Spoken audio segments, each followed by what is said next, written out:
ایک وہ خود باندھ لے اور دوسرا اپنی بیوی کو باندھ دے۔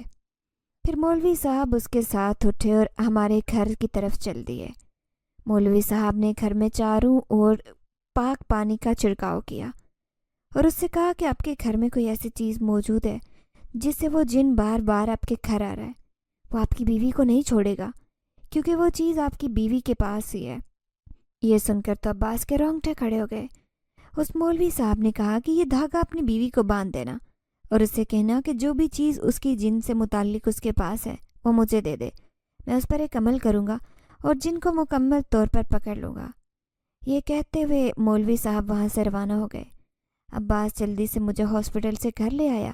وہ مجھ سے پوچھنے لگے کہ مجھے یاد آیا کہ جب میں نے پہلی بار اس جنگل میں اس جن کو دیکھا تھا، اس نے مجھے سردی سے بچنے سے اپنے جسم کو ڈھانپنے کے لیے اپنی چادر مجھے دی تھی، اور وہ چادر اب تک میرے پاس تھی کیونکہ جس روز میں اس جن کی جھونپڑی سے نکلی تھی اس روز بھی میں نے وہی چادر اپنے اوپر لپیٹی تھی، اور پھر یہاں پر آ جانے کے بعد میں نے وہ چادر طے کر کے الماری میں رکھ دی تھی۔ میں نے عباس کے کہنے پر جلدی سے الماری کھولی اور اس میں سے وہ کالے رنگ کی چادر نکالی۔ وہ اس وقت بھی چمک رہی تھی، یوں لگ رہا تھا جیسے اس سے کئی قسم کی شعاعیں نکل رہی ہوں۔ وہ یقینی طور پر جادوئی چیز تھی جو کہ ہم تک آنے کا ذریعہ تھی۔ میں نے وہ چادر جلدی سے اٹھائی اور عباس کے ہاتھ پر رکھ دی۔ عباس نے وہ چادر لی اور گھر سے نکلنے لگا۔ اب ہمیں کسی بھی جن کے ہونے کا احساس نہیں ہوتا تھا کیونکہ مولوی صاحب گھر کے چاروں اور پاکیزہ پانی کی چھینٹیں لگا گئے تھے، جس کی وجہ سے وہ اب اس گھر میں داخل نہیں ہو سکتا تھا۔ اسی وجہ سے ہم دونوں بے خوف تھے، لیکن پھر بھی میں نے عباس کو پیچھے سے آواز دی اور اس سے کہا کہ میں بھی تمہارے ساتھ آنا چاہتی ہوں۔ تبھی عباس مجھے لے کر ایک بار پھر سے مسجد میں داخل ہو گیا۔ مولوی صاحب نے اس چادر پر آہستگی سے دم پڑنا شروع کیا اور پھر کچھ ہی لمحوں بعد وہ جن اپنی اسی انسانی شکل میں ہمارے سامنے موجود تھا۔ جو مولوی صاحب اس کپڑے پر دم کرتے، پانی کا چھڑکاؤ کرتے، وہ جلنے لگتا، اور پھر وہ بلند آواز سے چلایا کہ میں مقدس سے شادی کرنا چاہتا تھا، اس نے مجھ سے دھوکہ کیا اور اس انسان کے پاس چلی آئی۔ لیکن اب میرے جانے کا وقت ہو گیا ہے۔ میں برا جن نہیں تھا، لیکن مجھے انسانوں نے برا بنا لیا تھا۔ میں تو انسانوں کی بھلائی کے لیے زمین پر آیا تھا، اور انسانوں نے میری بھلائی کو نہ جانا اور مجھ سے ڈرنے لگے۔ پھر مجھے اپنے گھروں سے نکال باہر کیا۔ اسی وجہ سے میں چاہتا تھا کہ ساری زمین پر سارے انسانوں پر راج کروں، لیکن اب میرے جانے کا وقت آ گیا ہے۔ میں یہ چادر پھر سے مقدس کو دینا چاہتا ہوں، یہ تمہاری زندگی بدل دے گی۔ اور پھر اس کے بعد وہ جن ایسا غائب ہوا کہ دوبارہ مولوی کے بار بار منتر پڑھنے پر بھی وہ سامنے حاضر نہیں ہو سکا۔ اب مولوی صاحب نے وہ چمکتی ہوئی چادر ایک بار پھر سے میرے حوالے کر دی۔ میں جان چکی تھی کہ میری تمام الجھنوں، پریشانیوں کا صلہ اللہ نے مجھے اس چادر میں دیا تھا، کیونکہ جب سے یہ چادر میرے پاس آئی تھی تب سے میں خوش قسمت تھی، کیونکہ پہلے جب میں نے یہ چادر اوڑھی مجھے جن کے گھر میں تحفظ مل چکا تھا، لیکن بہت جلد میرے سامنے جن کی اصلیت کھل کر سامنے آ گئی۔ پھر اس کے بعد جب میں نے یہی چادر اوڑھی تو میں صحیح سلامت عباس کے گھر پہنچ چکی تھی، اور پھر عباس نے اسی چادر میں ہی مجھ سے نکاح کر لیا تھا۔ یہ چادر میرے لیے بہت خوش قسمت ثابت ہو رہی تھی۔ میں نے مسکرا کر وہ چادر اپنے پاس رکھی اور مولوی صاحب نے مبارکباد دی کہ اب وہ جن تم لوگوں کی زندگیوں سے بہت دور جا چکا ہے۔ اس کے بعد جن نے کبھی ہمارے گھر کا رخ نہیں کیا، شاید وہ اپنی اصلی دنیا کی طرف چل نکلا تھا۔ ہم دونوں ایک دوسرے کی طرف دیکھ کر مسکرا دیے۔ اب ہماری زندگی ان پریشانیوں سے دور، ہم ایک اچھی اور بہترین زندگی جی رہے تھے۔ میں نے وہ چمکتی ہوئی چادر اپنے پاس رکھ لی تھی۔ اس کے بعد مجھے سمجھ آنے لگ گیا تھا کہ وہ چادر میرے لیے خوش قسمت ثابت ہوئی۔ میں نے دوبارہ کبھی بھی اس چادر کو اپنے گرد لپیٹا نہیں تھا۔ میں اسے ہمیشہ دیکھ کر ایک طرف رکھ دیتی تھی، اور مجھے اب عباس بھی مل چکا تھا۔ مجھے اور کیا چاہیے تھا؟ میں تو دل ہی دل میں اس جن کی بہت شکر گزار تھی جس نے مجھے یہ چمکتی ہوئی چادر دے دی تھی۔ اور مجھے اب یہ بات یاد آتی تھی جب میری سوتیلی ماں میری سوتیلی بہنوں سے کہا کرتی تھی کہ بہت سارے جن ایسے ہوتے ہیں جو کہ انسانوں کی مدد بھی کرتے ہیں، اور بے شک وہ جن زیادہ بھی میری مدد ہی کر کے کیا تھا، لیکن اگر وہ میری جان لینا چاہتا تھا پھر بھی وہ میری مدد کر ہی چکا تھا۔ اب میں اپنی زندگی میں مکمل پرسکون تھی۔ میں نے کبھی بھی اپنی پچھلی زندگی کے بارے میں نہیں سوچا تھا۔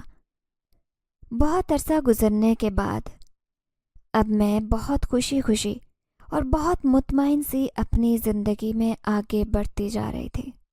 ناظرین، اگر آپ کو آج کی یہ کہانی اچھی لگی ہو تو ویڈیو کو لائک ضرور کریں۔